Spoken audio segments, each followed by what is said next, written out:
সালাম ফিরানোর পর যে ইস্তেগফার পড়ব এটা কিভাবে পড়ব? ইমাম আউজাই জবাব দিলেন, তাকুলু আস্তাগফিরুল্লাহ আস্তাগফিরুল্লাহ আস্তাগফিরুল্লাহ। তিনবার পড়বা আস্তাগফিরুল্লাহ আস্তাগফিরুল্লাহ আস্তাগফিরুল্লাহ। এই যে নামাজ পড়লাম আমরা, কিছু ভুল ভ্রান্তি তো হয়েই যায় আমাদের। এই ইস্তেগফার পড়ার কারণে আশা করা যায় এই ভুল ভ্রান্তিগুলো আল্লাহ মাফ করে দিবেন। তাহলে বলেন তো আপনারা, সালাম ফিরানোর পর আস্তাগফিরুল্লাহ কয়বার পড়বো? তিনবার। এরপরে আল্লাহুম্মা আনতাস সালাম ওয়া মিনকাস সালাম তাবারাকতা ইয়া যাল জালালি ওয়াল ইকরাম, এতটুকুই, বাড়াবেন না আপনারা। বুখারী শরীফের 844 নম্বর হাদিসের বর্ণনা।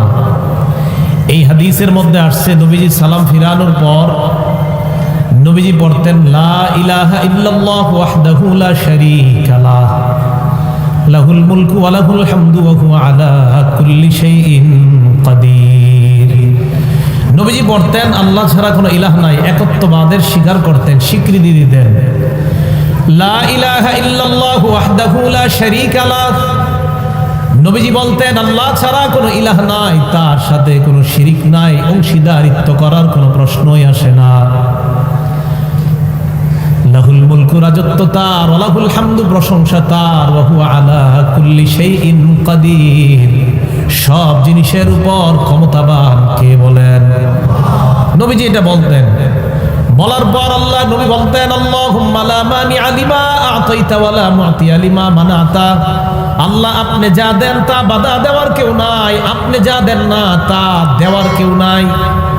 এখন যদি আল্লাহ বৃষ্টি দেয়, বাধা দেওয়ার কেউ নাই। এখন যদি আল্লাহ বৃষ্টি না দেয়, আনার মতো সামর্থ্য কারো নাই। নবীজি বলতেন, আল্লাহুম্মা লা মানিআ লিমা আ'তাইতা ওয়া লা মু'তিয়া লিমা মানা'তা, আল্লাহ আপনি লা মানিআ লিমা আ'তাইতা, আপনি যা দেন তা বাধা দেওয়ার কেউ নাই, ওয়া লা মু'তিয়া লিমা মানা'তা, আপনি যা বাধা দেন তা দেওয়ার মতো কেউ নাই। ওয়ালা ইয়ানফাউ যাল জাদ্দি মিনকাল জাদ, সম্পদ আপনার কাছে কোনো কাজে আসবে না, আমল নামা ছাড়া অন্য কোনো কিছু আপনার কাছে কাজে আসবে না। তাহলে সালাম